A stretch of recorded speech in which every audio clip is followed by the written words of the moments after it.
서양 고전일기 제7주차는 알렉산드로스의 동방원정 여행입니다. 이 내용은 아리아누스가 쓴 알렉산드로스 원정기의 내용을 바탕으로 하고 있습니다. 자, 그렇다면 서양인에게 알렉산드로스는 누구인가를 이야기해 볼 필요가 있겠습니다. 어찌 보면 서양에 등장하는 여러 왕 중에 가장 사랑받는 왕이 아닐까 싶습니다. 그래서 알렉산드로스 흔히 대제라고 불리죠. 알렉산드로스 더 그레이트 이렇게 불립니다. 대제라 불리는 사람이 몇 사람 있어요.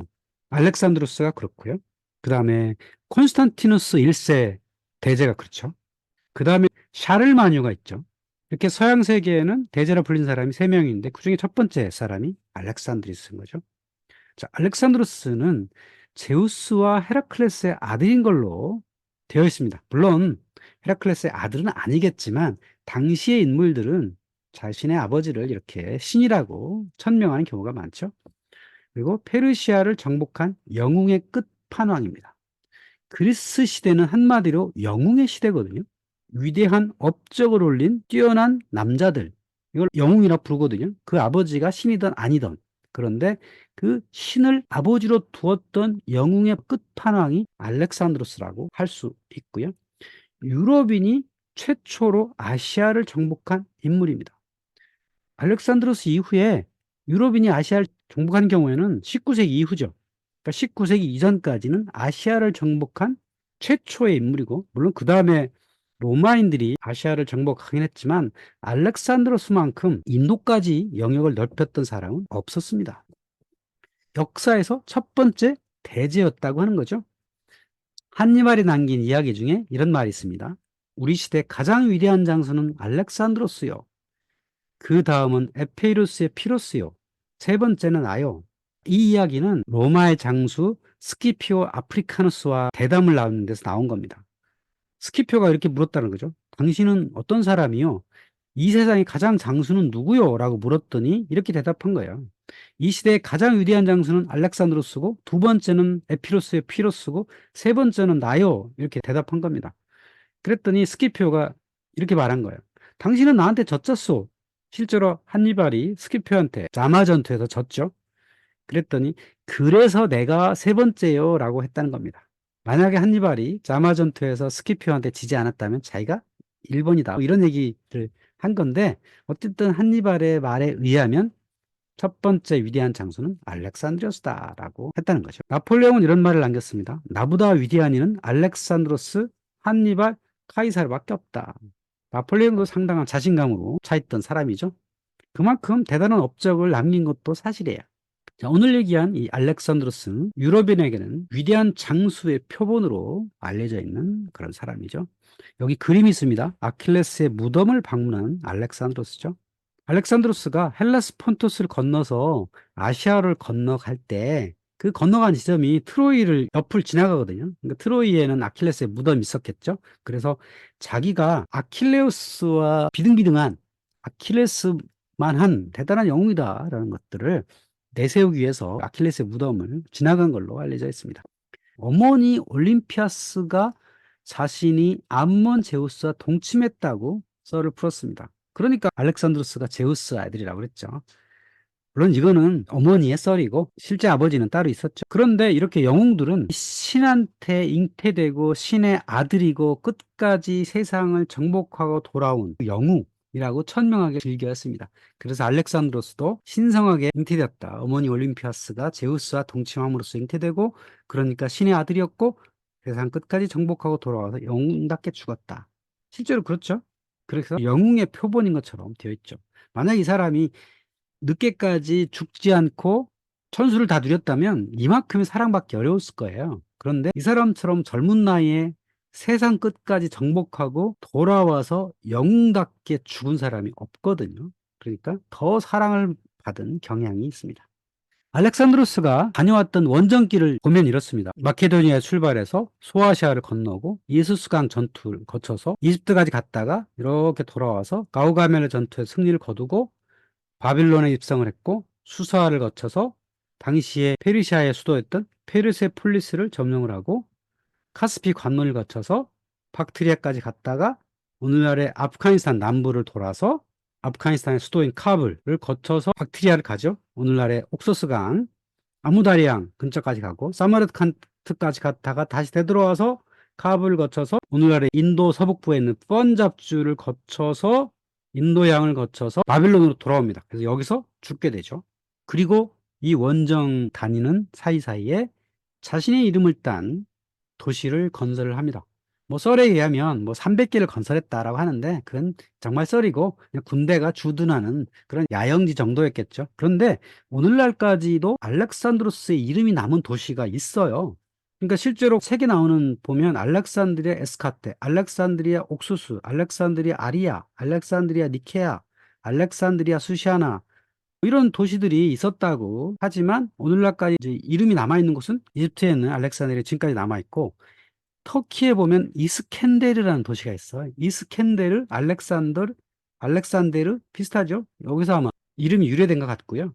또 하나 아프가니스탄 보면 칸다하르라고 있어요. 칸다하르. 이것도 알렉산드로스라는 이름에서 유래된 것으로 보입니다. 또 나중에 알렉산드리아 옥수수라는 도시가 박트리아라고 하는 나라의 수도가 되거든요. 여기에 일부가 남아있고 그래서 많은 알렉산드리아를 건설했지만 지금까지 그 이름이 남아있는 곳은 세 군데 정도 있다. 이렇게 보시면 되겠고요. 그러면 본격적으로 알렉산드로스의 등장을 이야기해 보겠습니다. 맨 먼저 이야기할 것은 마케도니아죠. 그리스라는 땅이 기원전 480년에 페르시아 침공을 받죠. 그러다가 페르시아를 물리치고 델로스 동맹을 중심으로 한 에게해 지역이 아테네를 중심으로 이게 뭉치게 되죠. 그러다가 한 50년 정도 평화를 누리다가 스파르타와 대결을 벌이죠. 그게 바로 펠로폰네소스 전쟁이죠. 그 두 세력이 27년간 싸워가지고 스파르타가 이겼는데 이 스파르타는 이 지역의 패권을 할 만한 역량을 갖고 있지 못했어요. 그래서 어영부영 세월을 보내고 그런 시절에 BC 399년에 아테네는 암울한 상황, 그 상황에 소크라테스가 죽게 되고 소크라테스가 죽자 그 제자였던 플라톤은 이집트로 여행 가서 공부하고 돌아와서 아카데미아라는 학교를 세우죠. 그러다가 비원전 347년에는 플라톤이 사망을 합니다. 자, 그 시절, 플라톤이 사망하는 그 시절쯤에 마케도니아라는 나라가 북방에서 점차 세력을 키우기 시작합니다. 356년이 되면 펠라라는 곳에 수도를 가진 나라가 등장을 하고 점차 남하를 해서 테살리카 내려와서 테베와 스파르타 세력을 물리치게 됩니다. 이름으로써 마케도니아가 이 지역의 패권자로 등장을 하게 됩니다. 그래서 이 붉은색 마케도니아, 그 다음에 테살리에를 점령을 하고 노란색까지 점령을 함으로써 이 지역의 권력을 확고하게 쥐게 되는 거죠. 헬라스를 통일하게 되는 마케도니아가 나온 겁니다. 자, 여기 사진은 마케도니아의 수도였던 펠라예요. 지금 남은 건 별로 없는데 일부 발굴을 해가지고 기둥 몇 개를 이렇게 세운 거죠. 이거는 지금 복원을 해놓은 거예요. 원래 기둥이 아니라 그리스 사람들이 관광을 위해서 이렇게 만든 것 같습니다. 밑에 기초만 많이 남았고 여기 있었던 신전 같은 거 돌들은 지역 주민들이 집어다가 성체를 쌓거나 집 짓는 데 쓴 것 같아요. 어쨌든 마케도니아라는 나라는 이렇게 펠라를 수도로 해서 등장을 했다. 그러면 마케도니아라는 나라가 어떻게 해서 스파르타와 코린토스와 테베와 이런 그리스의 중장보병을 이길 수 있었나? 기원전 480년에 있었던 마라톤 전투에서는 그리스의 중장보병이 페르시아를 물리칠 정도로 강력했잖아요. 자, 그런데 이 중장보병이 마케도니아의 기병대를 이길 수가 없었던 겁니다. 아테네나 스파르타 지역엔 기병 별로 없어요. 말을 키울 만한 초원이 없기 때문에 기병대를 육성할 수 없었죠. 근데 마케도니아에는 북쪽에 초원지대가 있거든요. 거기서 말을 기르고 그 군마를 만들어서 기병대를 창설을 했기 때문에 강력한 기병대를 중심으로 스파르타의 중장보병을 이길 수 있었던 거죠. 그래서 이 중장보병을 이기고 기병대가 생기면서 왕 중심의 절대 권력 체제가 생겼고 그것이 그리스를 통일하는 데 큰 기여를 하게 되었던 거죠. 자, 이제 알렉산드로스라는 인물이 등장을 합니다. 알렉산드로스는 여러 왕자 중에 한 명이었는데 어린 시절부터 이제 후계자 가능성이 있으니까 교육을 받기 시작합니다. 알렉산드로스의 스승은 아리스토텔레스였죠.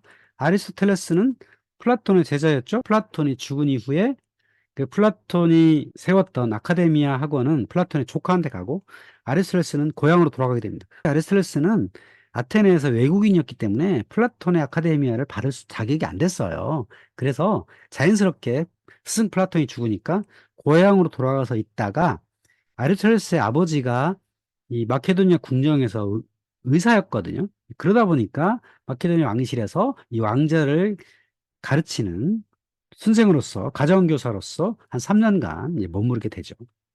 그래서 아리스토텔레스는 이 왕자를 교육한 바람에 여기서 교육비로 꽤 많은 돈을 받아가지고 그 이후에 아테네로 돌아와서 니케이온이라는 학원을 세울 수 있었던 원동력이 되기도 하죠. 어떤 알렉산드로스는 아리스토텔레스한테 교육을 받아가지고 세상을 볼 줄 아는 눈을 키웠던 것 같습니다. 좋은 스승을 이렇게 모셨기 때문에 나중에 알렉산드로스가 페르시아를 정복하는 과정에서는 여러 전략적 의사결정을 하는데 큰 도움이 되지 않았을까 그런 생각이 들어요. 자, 그런데 자, 알렉산드로스가 20살쯤 됐을 시절에 당시에 마케도니아 궁정에서는 후계자 암투가 있었습니다. 어머니 올림피아스는 후처였어요. 그러니까 본처의 자식들도 있었고 여러 후계자도 있었단 말이죠. 그런 상황이 어머니 올림피아스와 알렉산드로스는 어머니의 고향으로 피신가 있었어요. 그랬다가 후계자에 대한 선정 작업이 지지부진하던 사이에 올림피아스와 알렉산드로스가 이 펠라 궁정으로 돌아왔습니다. 그런 사이에 갑자기 알렉산드로스의 아버지가 죽게 됩니다. 호위병한테 살해가 됩니다. 근데 그 호위병은 왜 왕을 살해했는지 불분명합니다. 아마도 올림피아스가 사주를 하지 않았겠느냐라고 하는 썰도 있어요. 어찌됐든 왕이 죽은 다음에 올림피아스에 의해서 알렉산드로스가 후계자로 선포되었으니까. 그래서 이 후계자 암투의 과정을 거치고 20살에 마케도니아의 왕위에 오르게 됩니다. 그러면서 아버지가 그동안 쌓았던 그리스의 통일, 이런 것들을 뒤를 이어서 하게 되죠. 아버지가 했던 여러 사업들이 테베를 공략하고 스파르타와 이기고 뭐 그렇게 했지만 여러 폴리스들이 또 반발을 하고 이런 것들을 아버지 휘하에 있을 때 여러 군대에 참여하기도 했었거든요. 어린 나이인데 불구하고. 그러면서 이 기병대 육성에 대한 중요성을 깨닫게 되고 또한 중장보병도 개편을 합니다. 아테네나 스파르타의 중장보병, 그걸 팔랑크스라고 하죠. 그 팔랑크스는 한 3 내지 5m 정도의 창을 든 보병이었거든요. 그 방패를 왼손에 들고 그다음에 오른손으로 긴 창을 든 중장보병이었어요. 왼쪽의 그림이 테베나 스파르타의 보병이 했던 무장이었어요. 그런데 알렉산드로스는 라리사라고 하는 더 긴 창을 만듭니다. 7 내지 8m짜리 장창을 만들고 팔랑크스를 고슴도치처럼 육성을 합니다. 이걸 가지고 테베와 스파르타의 군대를 이기게 된 겁니다. 그러니까 기병도 육성을 하고 팔랑크스조차도 혁신을 통해서 더 뛰어난 보병대를 만들었던 겁니다. 이렇게 해서 마케도니아의 패권을 확실하게 가지게 됩니다. 그러고 나서 이 마케도니아의 휘하에 모였던 여러 폴리스의 장정들한테 꿈과 희망을 심어줍니다. 어떤 꿈과 희망이냐면 바로 동방에 서던 페르시아라고 하는 대단히 풍요로운 나라의 정벌을 시작을 하게 된 겁니다. 자, 당시에 마케도니아가 패권을 쥐었던 시절에 도시들이 이렇게 있었습니다. 자, 펠라가 마케도니아 수도죠. 스파르타가 있고 테베가 있고 아테네가 있죠. 그다음에 소아시아에 스미르나, 사르데스, 멜레투스, 비잔티온 이런 도시들이 있었습니다. 그런데 소아시아 지역 여기는 페르시아 영토죠. 이쪽이 굉장히 풍요로운 땅이죠. 근데 마케도니아는 여전히 가난한 땅입니다. 특별히 부를 얻을 만한 그런 게 없어요. 그런데 마케도니아 일단 군사 혁신을 통해서 대단히 강력한 부대를 만들었습니다. 대략 3만에서 3만 5천 정도 되는 부대를 이끌 수 있었던 거죠. 그래서 그 부대들한테 저 풍요로운 페르시아를 정복하자라고 하는 꿈과 희망을 심어주면서 군대를 정비를 해가지고 헬러스 폰토스를 건너게 됩니다. 오늘날에는 차나칼레라고 부르는 그 해협이죠. 여기를 헬라스 폰토스라고 부르는데요. 여기를 이제 건너게 됩니다. 보병 3만 5천 명, 기병 6,200명, 대략 4만여 명의 군사를 편성을 해가지고 동방원정을 시작합니다. 대략 이 정도가 한 명의 장수가 운영할 수 있는 군대인 게 분명합니다. 그래서 이 헬라스폰토스를 건넌 다음에 첫 번째 싸우게 된 전투가 그라니코스 전투입니다. 여긴 페르시아 땅이니까 페르시아의 지역을 다스리는 태수가 이끄는 군대였겠죠. 자, 여기 지도를 보시면 빨간색은 페르시아의 군대고요. 지금 기병대, 캘버리, 기병대가 앞에 서 있고 뒤에 보병대가 있고요. 그다음에 그라니코스가를 중심으로 아래쪽이 마케도니아의 보병대 팔랑크스가 있고 맨 오른쪽에 알렉산드로스와 그 기병대가 있고 강 건너에 페르시아 기병대 그리고 그 뒤에 보병대가 이렇게 자리하고 있었는데 이때 알렉산드로스의 장기가 드러납니다. 알렉산드로스는 자신이 이끄는 기병대를 데리고 이 그라니코스 강을 과감하게 건넙니다. 강을 건너게 되면 방어에 취약해지잖아요. 그럼에도 불구하고 용감하게 기병대를 끌고 강을 건너서 페르시아 기병대와 싸우게 됩니다. 여기서 기병대와 이기고 나서 이 싸움에서 압도적인 승리를 거두게 되죠. 이 그라니코스 강 싸움에서 승리를 거두면서 어떤 일이 벌어지냐면 이 소아시아 전체가 갑자기 권력의 공백 상태가 벌어지게 되고 전투에서 한번 이기잖아요. 그러면 거기를 지킬 만한 방어할 군사들이 없어지게 되는 거예요. 그래서 이제 소아시아가 바로 이 먹잇감이 되는 거죠. 이 소아시아 지역에는 이오니아라고 부르죠. 이오니아 지역에는 자치 도시들이 많이 있었어요. 도시는 자치대 운영하는데 이 도시들이 대부분 페르시아의 속국서로 운영하던 그런 곳이었던 거죠. 그것을 알렉산드로스는 하나하나 점령하기 시작합니다. 처음에는 항복해라 그러면 많은 도시들이 항복을 했어요. 베라가마나 스미르나 에페소스 이런 데들은 항복을 했는데 두 도시만 항복을 안 했어요. 밀레투스하고 할리카르너스만 항복을 하지 않았습니다. 그러니까 항복한 도시들은 성문을 열고 군대한테 식량을 제공하면 되는데 항복하지 않은 도시들은 공성전을 거쳐서 싸워야 되겠죠. 그래서 이 밀레투스가 알렉산드로스의 최초로 저항했던 그런 도시예요. 이 밀레투스는 탈레스의 고향이죠. 제가 찍었던 사진들인데 이렇게 물에 잠겨 있는 그런 곳입니다. 고대로부터 아주 유명했던 부자 도시였고요. 이 도시가 저항을 한 거예요. 그래서 여기를 싸워가지고 공략을 하게 됩니다. 여기 페르가몬 박물관에 있는 밀레투스 문이라고 하는 건데요. 독일 베를린에 있죠. 이거는 로마 시대 유적일 거예요. 이 밀레투스가 고대 헬라 시대도 있었고 헬레니즘 시대도 있었고 그다음에 로마 시대도 있었고 그동안 꽤 번성을 누렸던 거죠. 알렉산드로 시대에도 번성을 누리다가 알렉산드로스에서 파괴되는 그런 상황을 맞게 됩니다. 또 하나 저항했던 도시가 헤로도터스의 고향 할리카르노스입니다. 오늘날의 이름은 보드룸이라고 하는 한 인구 20만 명쯤 되는 도시입니다. 여기 할리카르노스는 뭘로 유명하냐면 마우솔레움으로 유명합니다. 헬레니즘 시절에 여기를 다스리던 왕의 무덤입니다. 이게 고대 세계 7대 불가사의 중에 하나라고 불렸던 그런 곳이기도 합니다. 여기 극장도 있는데 전형적인 로마식 극장이죠.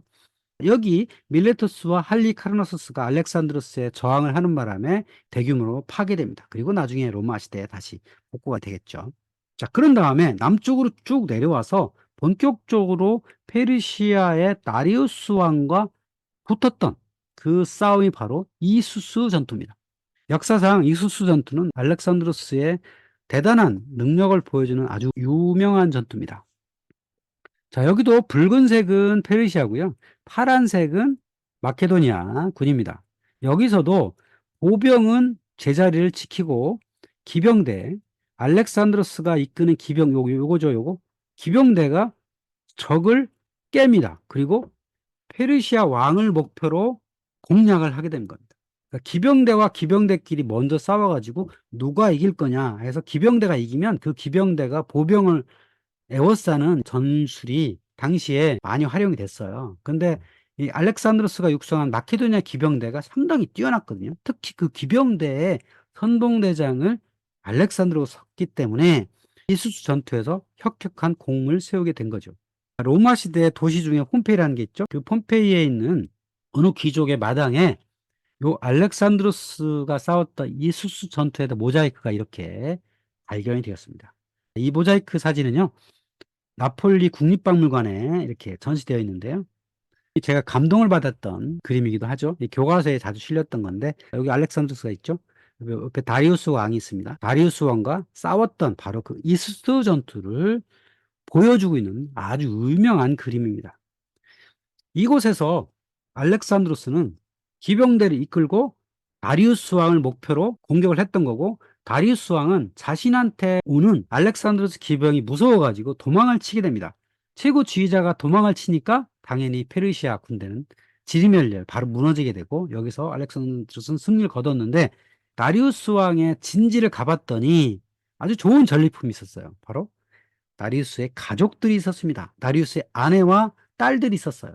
그러니까 당시에는 이렇게 전쟁에 나갈 때 가족을 데리고 나가는 게 관행 중에 하나였어요. 그러니까 알렉산드로스의 부대에도 상당히 많은 여인들이 있었고요.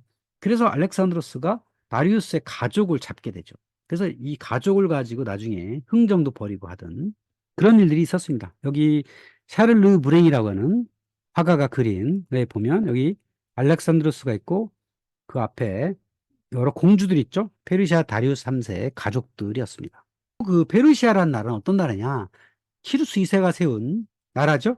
여기 페르시아 파르시족 중심으로 아케메네스 왕조를 이렇게 세우고, 나중에 여기 소아니아 서부에 있던 리디아를 멸망시키고 바빌론에 입성을 해가지고 바빌로니아를 물리친 바로 그 키루스 2세의 페르시아, 거기를 물리치게 된 거고, 그 키루스 2세, 성경에는 고레스로하고 나오는 그 사람이죠. 이 사람이 페르시아를 만들었었고, 그것이 나중에 이렇게 크게 확대를 해서 이집트까지 영유를 하고 있었습니다. 그러니까 알렉산드로스가 페르시아를 공격했을 그 시점에도 이렇게 페르시아는 거대 제국을 유지를 하고 있었죠. 그 키루스 가문으로부터 다리우스 1세가 이 페르시아를 차지했고, 이 다리우스 1세가 마라톤 전쟁을 일으키게 됐던 그런 사람이죠. 그 다리우스 1세 아들인 크세르크세스는 제3차 그리스 페르시아 전쟁을 일으키게 되었고, 그 이후에는 그리스 쪽과 더 이상 싸우지 않고 오랫동안 아케메네스 페르시아가 평화를 누렸다. 그런 것입니다. 그곳에 바빌론 유수 이후에 유대인을 풀어줘서 유대인들이 이 페르시아 제국 전체에 퍼지게 되는, 유대인 디아스포라의 시작은 예루살렘이 로마에 멸망한 이후에 시작되는 게 아니라 페르시아가 이렇게 이 지역을 전체를 제국으로 만든 이후에 자유롭게 이동이 가능했단 말이죠. 그러면서부터 유대인은 이 페르시아 전체에 퍼지게 되고 아람어가 이 지역의 국제어가 되고 유대인이라는 사람들이 생겨나게 되고 한 주요 원인이 되었다고 하는 거죠. 이로부터 이 지역에는 이제 큰 제국이 만들어졌는데, 이 제국을 알렉산드로스가 침공을 하게 된 겁니다. 이 제국은 너무나 화려했고 문명이 발달했고, 그런데 마케도니아라고 하는 아주 그 척박하고 못 사는 사람들이 살던 거기에 왕이었던 알렉산드로 입장에서는 이 페르시아를 공격해 볼 만했죠. 엄청난 재물을 갖고 있었던 그런 나라였으니까요. 이제 이수수 전투에서 승리를 거둔 다음에 여기 수사가 여기거든요. 수사가 당시에 페르시아의 수도인데, 다리우스는 여기서부터 도망을 쳐 수사를 갔을 텐데 다리우스를 쫓아가지 않고요. 어디로 가냐면 남쪽으로 갑니다. 일반적으로 보면 다리우스를 쫓아서 이 페르시아를 멸망시키려고 갈 텐데, 수도에가 훨씬 더 재물도 많았을 텐데 안 가고 남쪽으로 가요. 그 이유가 뭐였을까라고 생각해 보면, 남쪽으로 가면 여기 오늘날 레반트 지방 그리고 이집트라고 하는 아주 풍요로운 땅이 있단 말이죠. 여기를 평정을 하고 자신만의 그 전략적 이익을 얻으려고 했던 게 아닐까 뭐 싶어요. 그래서 남쪽으로 틀어가지고 오늘날 레바논 지역으로 와서 티레라고 하는 항구 도시를 점령을 하게 됩니다. 이 티레 공략전이 한 6개월간 걸렸는데요. 꽤 오랫동안 걸린 거죠. 알렉산드로스의 싸움치고는 꽤 오랫동안 했던 게 티레 공방전인데, 오늘날에는 이렇게 티레라는 데서 육지랑 연결돼 있어요. 지금 레바논 땅인데, 지금은 당시에 섬이었다는 걸 전혀 흔적도 없을 정도로 이게 도시가 들어찼는데, 당시에는 이렇게 섬이었던 거죠. 섬이 있어야 육지로부터 공격이 안전하잖아요. 그래서 이렇게 섬이었던 거고, 알렉산드로스는 여기다가 제방을 이렇게 싸가지고 여기 제방을 통해서 공략해서 이 티레를 점령을 하게 됩니다. 그 시점에 다리우스 왕한테 제안이 오죠. 더 이상 우리 싸우지 말고 네가 점령한 땅을 다 띄워주겠다. 특히 유프라테스 강 서쪽을 다 띄워주겠다. 그리고 당신이 지금 포획한 큰딸, 그 큰딸과 결혼을 시켰다. 우리랑 협정을 맺자. 평화협정을 맺자라고 제안합니다. 그랬더니 이 알렉산드로스와 함께했던 파르메니언이라고 하는 부하장수는 이렇게 얘기합니다. 내가 알렉산드로스라면 이 제안을 받아들이겠다. 이 정도면 충분히 원정의 목적을 달성을 한 거거든요. 소아시아를 먹었죠. 레반트 지방을 먹었죠. 이집트까지 다 점령을 했기 때문에 부와 명예는 이미 다 거뒀단 말이죠. 그러니까 이 제안을 받아들이자. 라고 얘기하니까 알렉산드로스는 이렇게 얘기죠. 내가 파르메니온이라면 나도 이 제안을 받아들이겠다. 하지만 나는 알렉산드로스다. 라고 얘기한 거죠. 그만큼 자신은 대단한 존재다라는 것을 천명을 한 것이라고 볼 수 있습니다. 자, 이렇게 티레를 점령하고 그 다음에 이어지는 것은 이집트죠. 여기는 뭐 자연스럽게 그냥 흡수를 하게 됩니다. 이집트에 가가지고 뭘 하냐면 암몬 제우스 신탁소를 찾았습니다. 그전에는 어머니가 제우스와 동침해서 아들을 낳았다 이렇게 뻥을 치긴 했지만 그 부하들은 알잖아요. 그 부하들은 이렇게 신의 아들이라고 칭송하지 않죠. 하지만 이집트에 가서는 자신의 어떤 그 신적인 권위 이런 걸 아마 확보하고 싶었던가 봐요. 그래서 이집트의 사막에 가가지고 제우스 신전을 찾아갑니다. 여기 가지고 사제한테 신탁을 받아요. 오, 내 아들이여 평안할지어다. 그리고 신이 전하는 신탁을 받아라. 이집트라는 땅은 파라오가 신적인 존재로 존경받는 곳이거든요. 그러니까 알렉산드로스는 이집트에 가가지고 자신이 파라오임을 천명하고 제우스의 아들이노라라고 이야기를 하는 거죠. 내 아버지여 먼 훗날 사람들은 나를 당신의 아들이라고 부를 것입니다. 당신은 이 땅 전체를 내 주시겠습니까? 라고 암몬 신전에 가서 아마 빌었다라는 썰이 있어요. 이름을 통해서 자신의 권위를 높이려는 행위를 한 거죠. 이렇게 하면 그 부하들뿐만 아니라 자신이 점령한 나라의 백성들로부터 존경을 받을 수 있는 그런 거잖아요. 저기 지금 마케도니아라고는 아주 가난한 땅에서 온 점령자 왕이 아니라 제우스의 신탁을 받은 헤라클레스의 아들인 자신이 이 땅의 파라오임을 천명을 하면 훨씬 더 나라를 통치하기가 좋죠. 어찌 보면 이게 그리스보다 동방의 문화라고 할 수도 있을 겁니다. 그러고 나서 이 알렉산드로스라는 건설을 하게 되죠. 자기 이름을 딴 도시들을 이때 하나하나 건설하기 시작합니다. 그래서 오늘날의 알렉산드로스 도시가 탄생을 하게 된 겁니다.